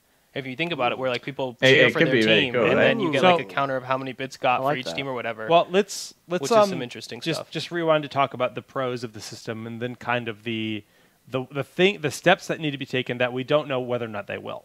So pros number one. In-game items means that fans that have never watched or been exposed to Heroes of the Storm esports, because presently there is almost zero presence of esports within the actual client Yep. itself, now can see things like Fnatic and Dignitas. A lot of these logos do spread across many titles, and it's possible. Honestly, there's people that have watched Hearthstone before and seen Trump or seen Reynad and know Tempo Storm from that, but they don't necessarily follow esports. Then that thing will click in their head and they'll know to look for it, right? Because honestly, right now, unless you're looking specifically to find Heroes Esports, you don't know it's there. And I guarantee you there's at least 25%, if not more, of the player base are in that boat. So now we have the potential for exposure there. We have the brand notoriety of saying, I'm a Fnatic fan, I'm going to drop my Fnatic banner out, I'm going to show that and have pride. You meet another guy that has a Fnatic banner, now you have something in common. And that honestly, that's great. It's the same thing as wearing a sports jersey. Like if you go to New York City wearing a Boston Red Sox hat, people dislike you for it. And that's also cool. That's like community. To me, is having the brands exist in the game is community. Those are like the big pros. The cons to having it through Twitch is, how do I get that item, and how do they make that understood to every single player that hasn't read this article? Yeah. Can I see the item in the shop? Does that item say acquired via twitch.tv/BlizzHeroes or whatever? Does the game have a link to a page that I can click that tells me more about how I can get involved to earn this item? Those are imperative to the Yeah. the user experience Yeah. of these items. I hadn't And even thought if about it's not that there, aspect. then that is a massive flub. Because if they're just injecting them to the fans that already exist, it's halfway. Why bother? But if they're making it so that it's a way to acquire new viewers and new fans from the player base that already exists, that's what it's supposed to be. And Okay, so wait. Here's a cool thing, actually, is so they released this to a bunch of interviews with The Score, Daily Dot, Ghost of Gamers, VentureBeat, a ton, basically. And in one of the interviews, I don't remember exactly which, Sam Braithwaite, the head of product or something, product manager, something, quite a high-ranking title within the HTC team, the top guy, actually said, this is purely for the people who are already invested, the people who love HTC, who tune in every week, cheer on their favorite teams, come to watch us at events. that's This great, is for but them. That's going halfway. Wait, and he said, but that's only half of it. We've got something like way cooler for people who aren't yet involved and who want to get in coming down the line. But that's good to hear because I haven't had time to read those interviews. I've been busy with this, but I think that is absolutely essential, especially when you cannot buy it within the game. They still. Yeah, There's- I agree. There's a there, missing link. there needs to be a tab in the shop called esports, and if there isn't, and if that tab, There's no way that they launch it without there being any in-game notification. If they do, then that is like... I'm not I would saying not launch say it. no I way. mean forever. I think that there always needs to be a. Well, yeah, but I'm discoverable saying way. if it like it's not out right. This Twitch Bits thing, it's not a thing. Right, August 1st, I August believe it 1st starts, and then... If there is no in-game indication of it at all, Blizzard's stupid. Like that, Yeah. there's no way they don't do that. There has to be something Okay, in-game. I would not say no way. I would not say no way. There's no way. There's no way. There's nothing in the actual client that points to this. Because you can look at. Will you be able to craft the skins? I'm assuming. I don't think so. Yeah, I think they're they're going gonna be to. No, So they when you should- look they at should the not skins be in game, It should not that be alone craftable. just like indicates you need to get this through Twitch Right. bits. Like there's Wow. going to be some. Okay, Clearly, there needs to be an hang on. entire page or something, but there has to be indications in some form or So another. I've seen some images. Right now, hang on. Right now, if you click on like a banner, it says competition is the spirit of the Nexus, and the warriors who battle within it are never forgotten. Is the backstory for every single HCC corny item as shit. in the game right now. So there is currently no link. Well, I think that's a problem. Let's talk about the Twitch I think side. that's a problem. Let's talk about the Twitch side. Yeah, that's definitely a problem. So I've seen some images that show the progression of unlocking things. How does one see that? Is it obviously there's like a team's progress, and then there's your individual progress, because as you move along, you unlock more things, right? Like with certain dollars spent, right? You unlock certain things. Is that how it works? Yeah, but I don't think we have official stuff on that yet. I think we saw some screenshots that people were saying they weren't sure if it was correct or whatever or finalized. Okay. Is that going to be on? Okay, I think there's three sections. So there's the team progress. So you cheer for the team. They get like banners, sprays, badges, and stuff. Mm-hmm. And then there's like your own progress, which is like as you cheer for like different teams or the same team, and you rack up more yourself, you just get like an esports loot box or something, or like a loot box or sprays and HCC items, stuff like that. And then there's the global progress. So as everyone in the world spends bits on these teams, they level up everyone. So once there's 2 million bits spent globally, everyone who spent a bit gets a loot box and stuff like that. So there's 3 different progression systems. That's really cool. Where is that going to be viewed? Is that going to be on the Twitch page, or do I have to go to heroesofthestorm.com/esports/progression? Okay, so the really cool thing about the bit implementation is that on this channel, if you look down at the chat box, you see that bit icon. Okay, so when you click that, it says buy bits, whatever. Well, in Heroes of the Storm's case, when you click that, it's a Heroes of the Storm logo instead. And it's its own custom like UI and everything, and there's where you cheer for your team, and you can see a bit of information there. Cool. But on the events page on that Twitch, and I think there's a link to it from that cheering UI, there's the whole breakdown where you can see who you can cheer for, what rewards there are in total, like the global progress, the team progress, and everything. That's cool. So, like, do we know... I'm assuming that the money goes to the orgs most cases, not the player. Like, if it's a team like Superstars, right? Clearly, it's going to go straight to the players because Superstars doesn't have an org. But for like a case like GFE or Dignitas, is it going through your managers or is it going to the players, like prize cut at the end of the year? So I can't talk about like specifically which way I know because there's contracts that I've signed, but also details maybe haven't been worked out yet. So Gotcha. in my opinion, there are two ways that you can handle it, which is Blizzard mandates that a certain percentage must go to the players, or Blizzard says orgs do whatever they want with it. And that means that it was entirely on the players and the orgs to agree on how much of that split goes towards the players. Maybe a team can bargain, hey, you guys get 80% of the in-game items, but we want 200 more salary, right? Stuff like that. And it's entirely team by team. So my guess would be, if you're thinking, I really want to support like these two players, just ask them, do you want me to cheer for you, or do you want me to like come to your stream or something? And just see what they say. Just like from my perspective, as like I just got done managing B-Step, and this system would have been great for that situation, right? And you have a team like Superstars who's in the same situation. It's another form of revenue that, because as B-Step, we didn't have salaries because we didn't have sponsors. Superstars is the same situation. They don't have sponsors. They're unsalaried. Their only money they get is from the HGC. So I don't know. This is a cool thing from like someone who's, from my perspective, as someone who managed a team that didn't have sponsors, right? Yeah. It's nice. The other interesting side of things with this being tied in with Twitch, like we know that Blizzard just announced its exclusive partnership with Twitch, and this is clearly part of that. And I think that's really, really good. But the other nice thing about Twitch is Zoe and I have been working with Breakaway as well, and Breakaway is made by Amazon Game Studios. Amazon owns Twitch.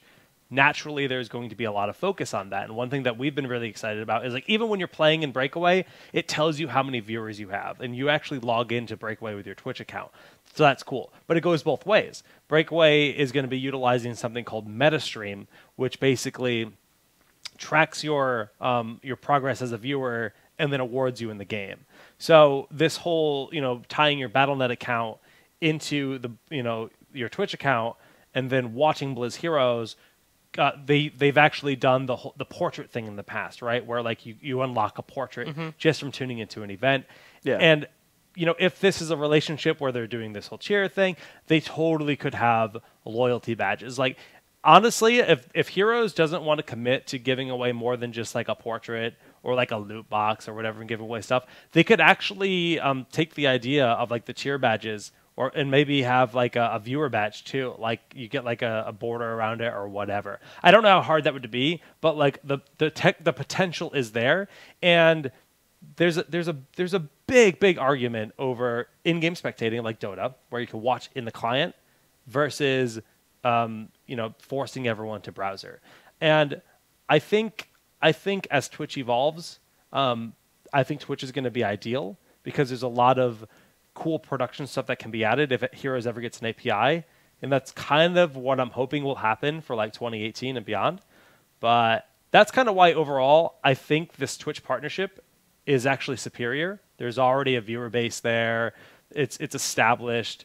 It makes the home of watching it feel that much more important. And, as Sam said in the interview that Bakery mentioned, this is definitely rewarding for the viewers that already exist. The challenge later is how to bring the viewers that don't exist on board. But the potential is honestly insane. Yeah. And I think, back to like what Sam said about how it was like, again, there's two parts to this, but it's this current system that we've been announced has been primarily focused for our current viewership. Mm-hmm. That's great. I mean, you need to reward your loyal fan base whenever you can. And I don't know, like we've all stated multiple times, we're bringing up concerns and stuff here and there, but this is 99.9% a great thing. Like this is what is Dota's cut? It's 35% too? 25%. 25%. So this is even better. It's better than Dota. This is better than Dota. It's StarCraft too. Yeah. So like 35% is such a generous cut. I don't know what the cut is on Smite. That's the only other one that I know of, and I don't know their percentage. I believe they actually stopped doing like team-based items, but because they wasn't working out very well. But like either way, this is definitely like one of the most generous, if not the most generous, like crowdfunding systems ever in esports. Yeah, so this there is you go. great. I think it's really cool. I'm actually gonna spend a lot of money on it. Like I'm one of those guys that, I'm fully committed to this kind of thing. This and I think legit, this legit just makes me sad that this wasn't here at the start of the year. Because if B-Step would have had something like this, I would have done so much to push it and stuff. And honestly, I reached out. I actually commissioned a artist. He did our Bloodlust illustration, largely with the hope, because I knew the sprays were coming. I've known for a long time. Largely with the hope that this could be a thing for Arcane 8 or something, like any kind of, even like, donate $5 or whatever and you get the Bloodlust spray, just as a form of crowdfunding.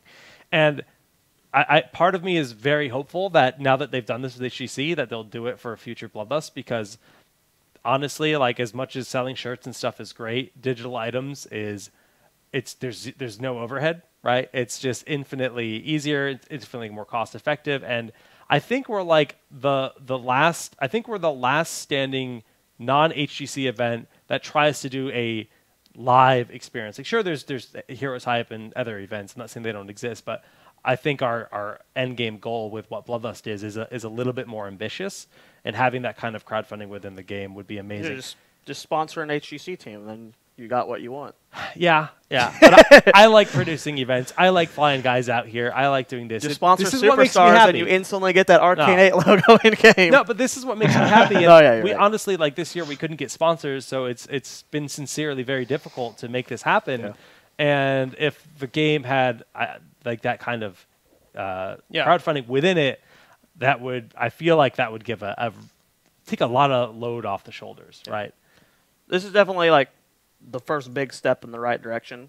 Wish it would have came a year ago, but it's here, and it's pretty damn good. This is like really good for the players. I'm very excited about that, and I can't wait to see how it changes the HGC chat interaction and stuff as well. Like how people get involved with it and stuff. So, do you know if they're going to be able to have like a Fnatic logo or something in Twitch chat? Does anyone know if that's? I think yeah. That's I'm not 100%, but I feel like you get team emotes as well as part of the leveling up the team progress. Really? Damn! I'm gonna do everything I can to promote Even in Death.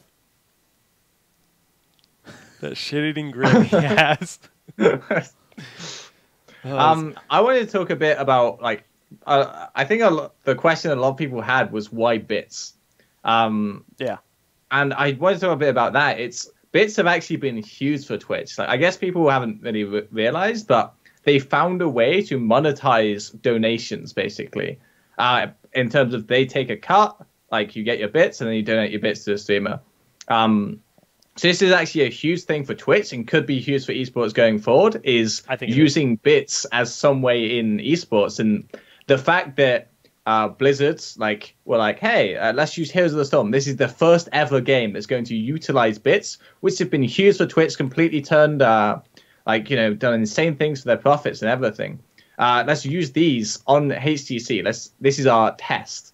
Is a great sign for the game of Heroes and the product of HTC, but also I think because we're the first system, we can get a lot of benefits out of this. Yeah. So I'm really excited for that development moving forward. I'd also like to see. I hope they release stats with it too. I hope they keep some of it public. I'd like to see how much more Fnatic gets cheered for than Dignitas. That'd be a cool thing to learn.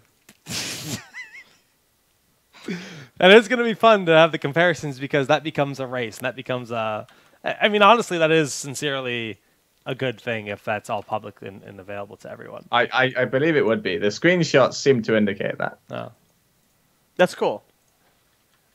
Total prize pool for the event up $27. Yeah, boys. Yeah, boy. 45.27 is our total prize pool right now. And thank you guys so much for buying shirts, buying swag, and doing all that. We are just about 30 minutes away from the start of Bloodlust, which means we've got about 15 minutes left in this show, because we are going to take a small break before we prep and get ready for everything to start tonight's episode.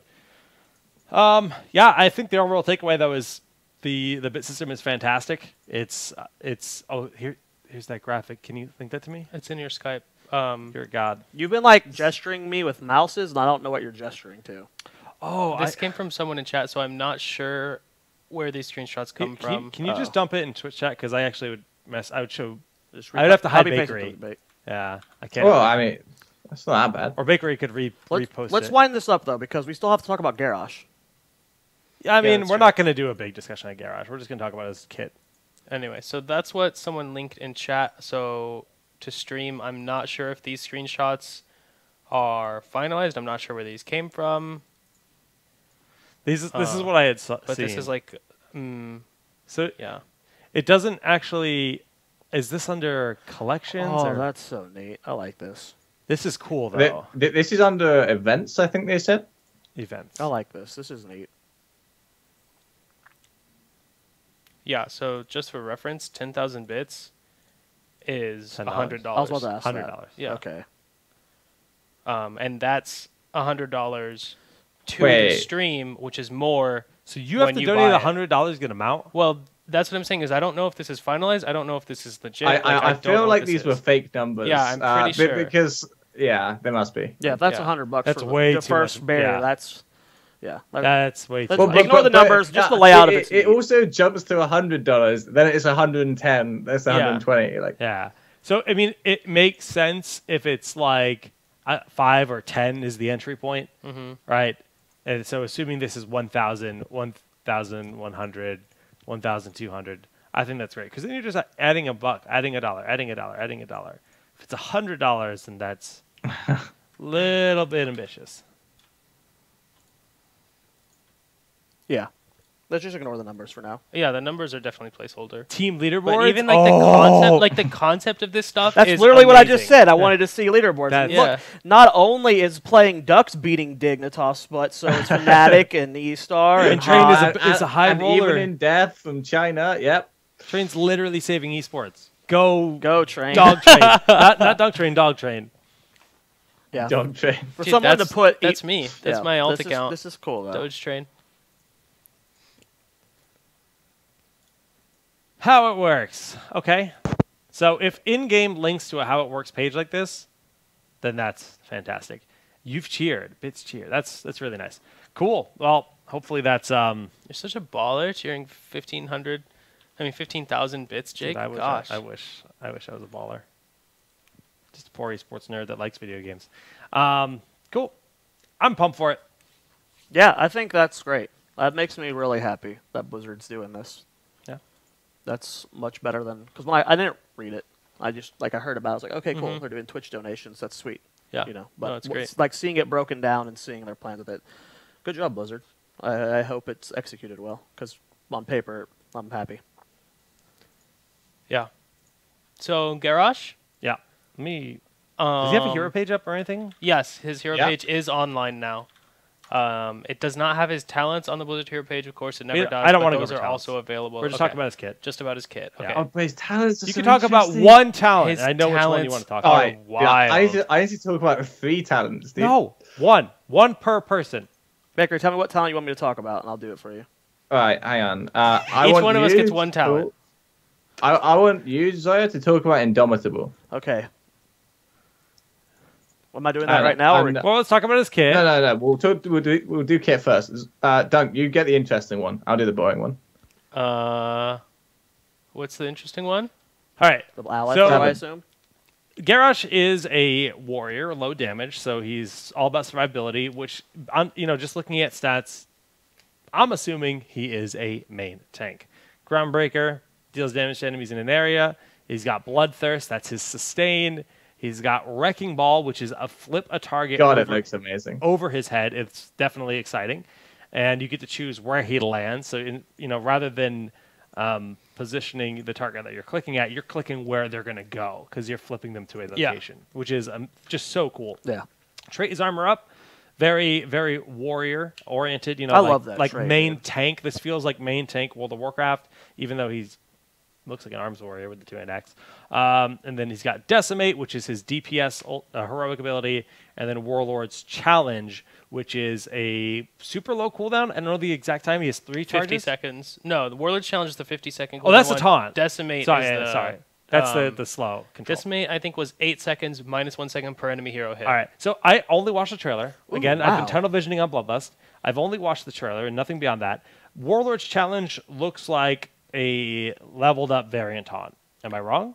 I mean, yes, but 50, Garrosh has what was it? 50-second 50 cooldown? second so it's a 50-second cooldown, and Garrosh has no mobility. So getting in range of multiple targets for Garrosh himself in order to do that taunt is going to be very tough. So is it just bad? Yeah. But whoa. No, but it's definitely hang not on. just bad. Okay. Imagine Zagara Maul into Yeah. Groundbreaker Oh, shit. into Warlord's Okay. Challenge. So it's closer to a mosh pit. Well, It's like Yeah. a mosh pit and a taunt Yeah. mix in the effectiveness. Yeah. Oh, okay, that's cool. I mean, imagine how, well, like, yeah, there's no cast time, but he also doesn't have a slide, so it'll be interesting. I think having some way to get Garrosh into the enemy team is going to be important if you want to Abathur get hat, into this. clone Garrosh, flip him. You can't because it's a talent. The Abathur clone can't No! throw the No. But what you can do is you can flip the clone in, the clone flips back to you, and then you flip the guy again, you know? shut Or, up. okay, it's probably not going to work like that, but... Yeah, I mean, I'm really happy. Okay, we got the solo warrior. We'll hope potentially a solo warrior. Looks like his design was potentially made for that. We'll see. I like his trait.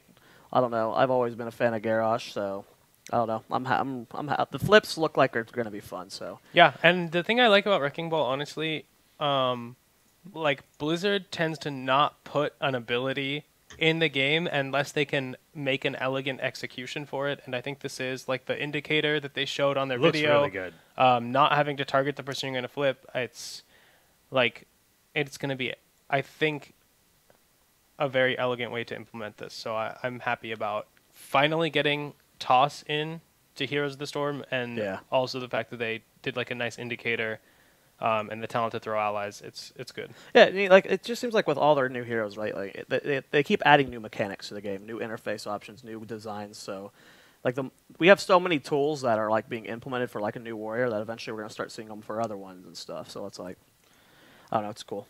I love it when they do this stuff. do you want to show any of his kit in action with the hero spotlight, Jake, or? I guess it sounds like a lot of effort. You gotta like go to the YouTube channel. We could talk about the talents while he swaps over to that. Yeah, perfect opportunity. So I'm going to take the boring one, which is I'm going to take body check, which, by the way, I'm pretty sure is just like going to be way better than Bloodlust. It's just like a really good ability, like hidden on a talent. So it's activate to like deal some damage to an enemy and slow them by 30%. The damage is increased by 200% of armor's bonus, and the slow is increased to 60% for 3 seconds if armor's bonus is above 25. Wow. So super interesting like ability. Justin is level 1, and the most interesting thing about it is that he just has like things that buff it like all throughout his talent tree. So he's got level 7, which is like it reduces their Healing received. reduces the healing received by 50%, and then at level 20 he's got like it has 2 charges. So yeah, I think it's really cool that you have a talent where you can actually talent into that talent. Okay, so you like the design of like essentially this talent. In order to unlock later talents, like you have to take this specific talent. You like that design. You think I love that idea. I always thought that was like an interesting opportunity.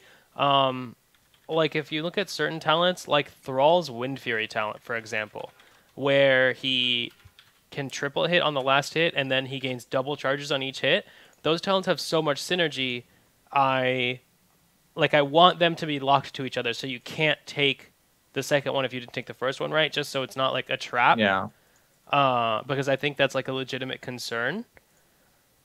And I like the way they did this, where like you actually have to pick this talent to pick later talents, and they augment it. So I mean, I like it. I think it's cool. Okay, so I'm doing an Indomitable. Is that what you want me to do, Bakery? Yeah, it is. Activate to become unstoppable for 1.5 seconds. I mean, the questions I have is A, what's the cooldown on it, and B, can you use it while you're CC'd?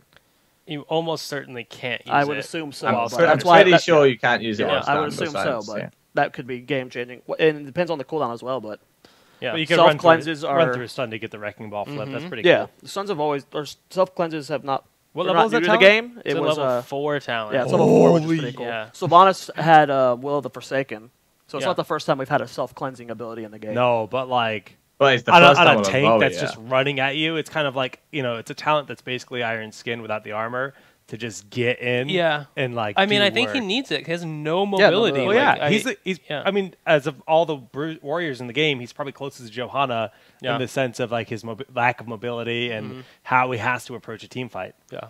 There's just like no like unless it's a talent that's going to be taken like almost all the time. Like you're Yeah. very rarely versus a comp that doesn't have CC where you Dude, want I that. would listen to that band.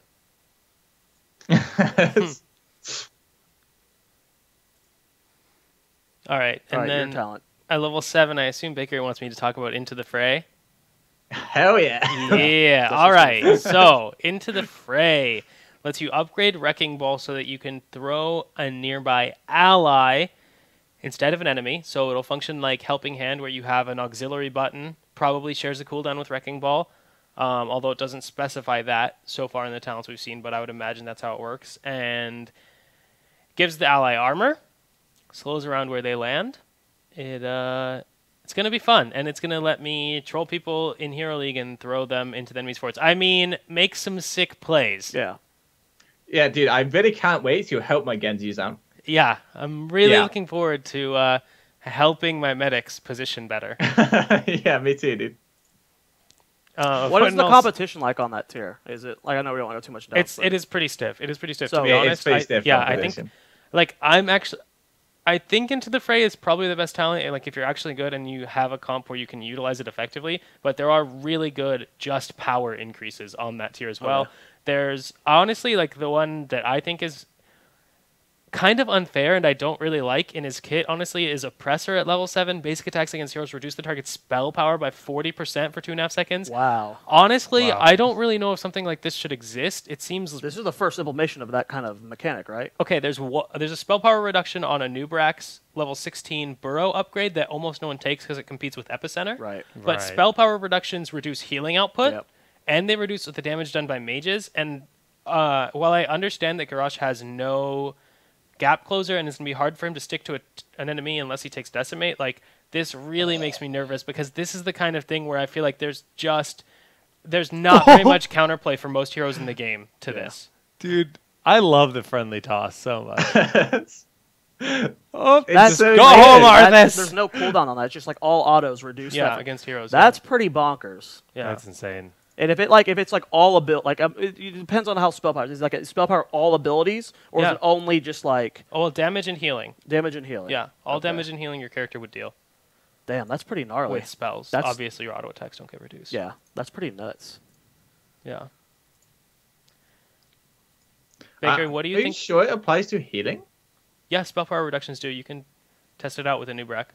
Okay, I actually didn't know That's that. pretty freaking gnarly, man. What are these I mean, I percentages? guess no one takes these talents. It's not my fault. Well, but- there's only the one I think on a new Brack, and it's his level 16 that competes with that Epicenter. So yeah. Okay. Damn. he also has a Mortal Strike on Body Check at 7, which I've been very vocal about how much I dislike reduce healing effects because of how much they don't have counterplay for healers. But I think Cattle Pillar was in the chat Yeah. echoing that He exact was. opinion. what opinion? Mortal Strike. What you just said about Mortal Strike on the Oh. body. No, I don't think that's what it's saying. Oh, maybe I- So Kato actually said that he really dislikes being locked out of talents. So if you don't take body check at 1, you actually just have 3 Yeah. less talents in your toolkit.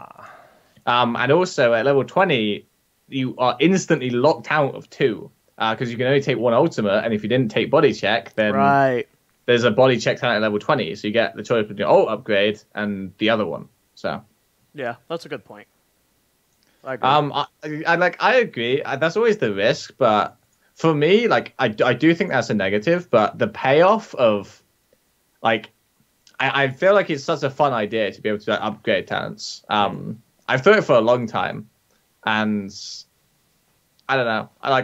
I prefer the satisfaction of being able to like build into that over the dissatisfaction of missing out on like choices. Yeah. I mean, he looks fun as hell, though. I'm really excited for another Primary Warrior. Yeah. Yeah. I think he'll fill the Primary Warrior excellently. He has so much CC. I mean, in the current meta, I don't see him being a solo tank. Realistically, I mean, you'll have a bruiser it's with just him. so important to have a second person to play the front line. Otherwise, they're just too fragile. At least he's cool utility, though. Like, Yeah. the plays Yeah. from the Wrecking Ball. Does he have is gonna be- anything that gives him movement speed? Like, or is he just literally like gonna waddle up to people? I think he has one movement speed talent late. Not sure. But he's really not about that. Yeah. I mean, maybe he actually that doesn't. just I don't remember reading. No, he abilities actually being able to doesn't have catch one. people or Oh, makes some okay. things good. So he's actually got a talent, Titanic Might at level 20, which Wrecking Ball now throws the two closest enemies. Does that work on Into the Fray? Do you think? Probably not. Probably not, because it says Doesn't that work- Wrecking Ball throws the nearest two enemies, so it probably Yeah. won't modify the Into the Fray split active that you'll Doesn't get. helping hand pull two people though? Whenever When you have shish kebab, With yeah, it shish does. kebab, yeah. So with that interaction, So maybe maybe it it would would. work. Guess we won't know. Maybe they'll throw one ally and one enemy. That could be That'd really be useful. that'd be sick. That would be really useful. You just throw someone squishy up front, get You them like baited pretend on, like and you're peeling Valera for jumps someone, on, but and really boom, you're yeah. just throwing them Yeah, away from I the like like. that. Let me just throw my medic and Arthas in this squad over here together. See how that works out. When does he hit PTR? August 1st or something like that? No, he hits PTR August First, I 1st, think or is it on the 31st of this month? I don't remember. It's 31st or 1st. Yeah, I think it's the I remember that 31st much. that I'm he's excited to on see PTR. people play him. Huh? I'm excited to see people play him. Yeah, I can't wait to try him out on PTR when I get back. Yeah, I'll be from watching. Bloodlust. I'll be watching you, dog. So I just remembered I promised a skin giveaway that I didn't end up doing. So we're going to do two back-to-back here towards the end of the show. We're going to get ready for shout-outs in just a moment as Bloodlust is about to begin in just about 15 minutes, and we do need to take a short break to prep some stuff before we do go live with the show. Stream will go down for a brief moment between TownHall Heroes and Bloodlust, so stick around when that does happen.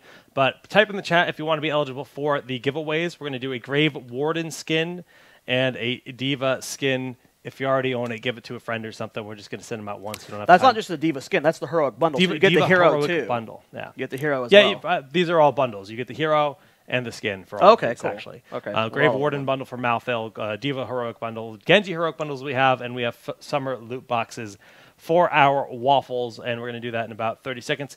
Bringing more Genjis to the Nexus Stands game. Let's Bakery. Let's start with your predictions for Bloodlust and wrap. It's predictions and wrap up for everyone. Okay, so my predictions for Bloodlust. Oh, do you want me to go through like every first round match for today?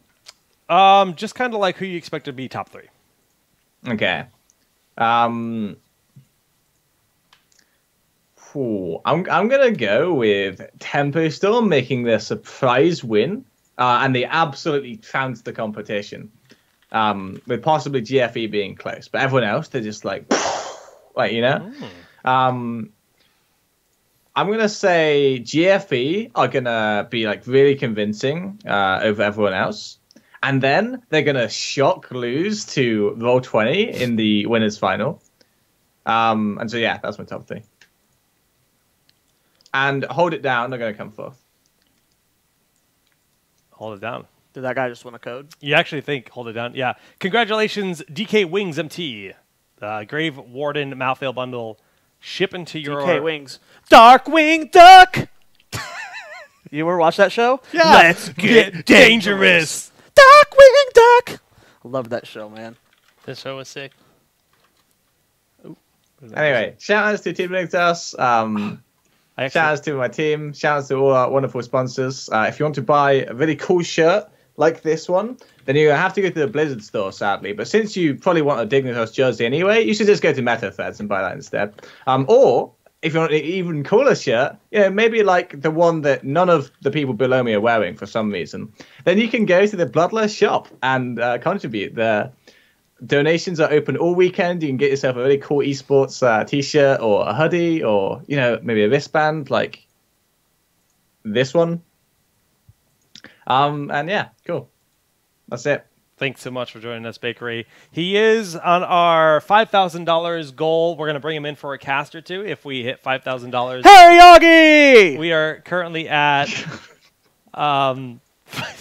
we're currently at 45.32 or something. Harry Augie, congrats, my friend, on winning the Diva bundle. Congrats, dude! We're going to be giving away tons of these all weekend. We got like 25, 30 codes. All right, possibly getting some garage codes. Dunkus. Yo, okay, predictions. You've had like 10 minutes to think about it. Let's go, dude. I was too focused on rigging the raffle for Jake. So, Gale Force Esports wins. Tempo Storm second. Roll20 continues their decline. Has another off weekend and doesn't make top 3. Ooh, who does? Damn. Don't say what I'm going to say. I don't know. I don't know who makes top 3, but I think Roll20 has an off weekend. They go for maybe some flashy stuff for the stream. They're trying to have some fun, and it ends up costing them. And then shout-outs. Shout-outs to everyone who's watching. I hope you guys enjoy Bloodlust. Really, this event is all about the community, and you guys make it happen. So thank you, and hope you enjoy. So off. GFE, got to go for my boys, CAF and K1. They're going to take it, and they look really good in general. I agree with Dunk. Tempo Storm second place. I'm going to go on a limb here. I don't... The safe answer would be no tomorrow as third, but I want to see Hold It Down just like come out of nowhere and do some. That's Art's team, right? Yeah, so Hold It Down. I would like them to make a few upsets. And I do not think no tomorrow is the safe answer, by the way. Like no tomorrow have looked abysmal. Well, so has everyone else. I mean, Roll20's got Glaurung choking all the time. We don't have Team Freedom anymore, so we don't have a safe third place. I don't know. Hold It Down, yeah. I think Hold It Down are going to break into the top 3. Yeah, I hope so. I think they will. I think this team is actually, they kind of just play their own game. And I think if they get an early win on GFE, which is really unlikely, I think that they'll actually get in the heads of everyone else with that win, feel their stride, and roll forward. It's BBJ, Ishbu, Arthalon, McIntyre, Crowan. That's Hold It Down if you guys don't know. They're a talented squad. So basically 3 people HGC Open Division looks way better this season than last season.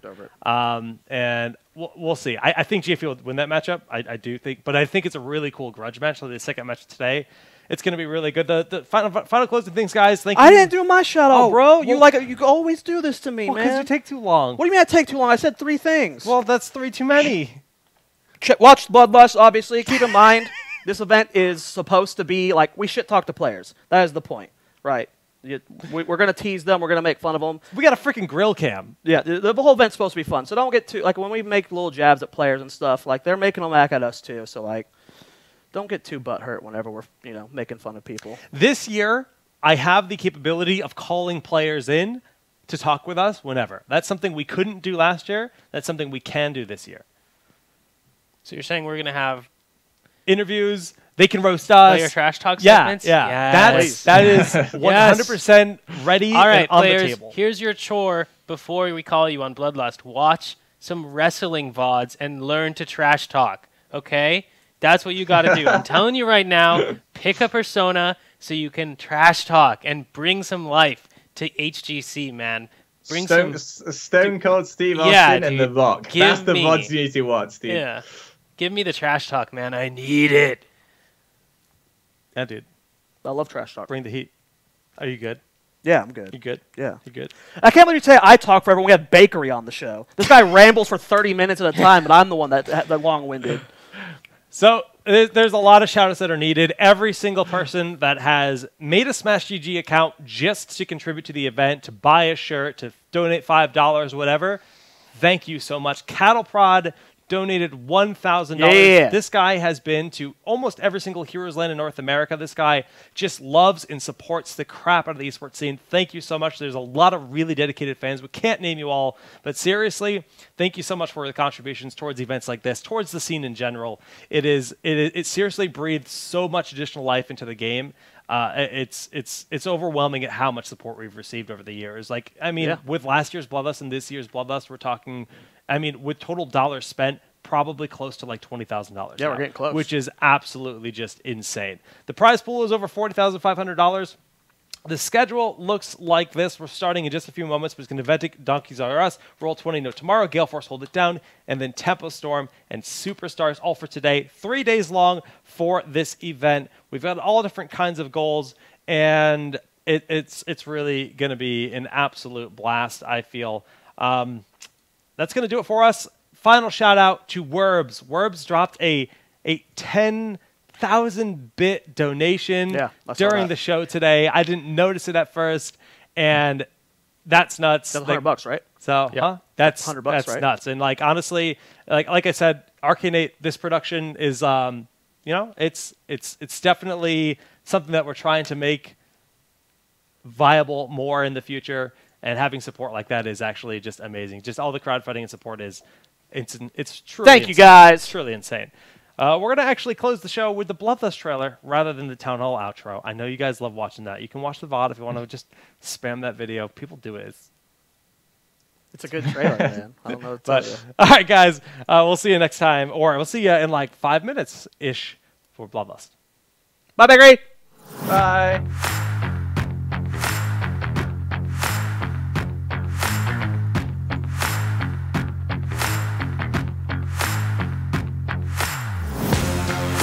Follow on his left. What?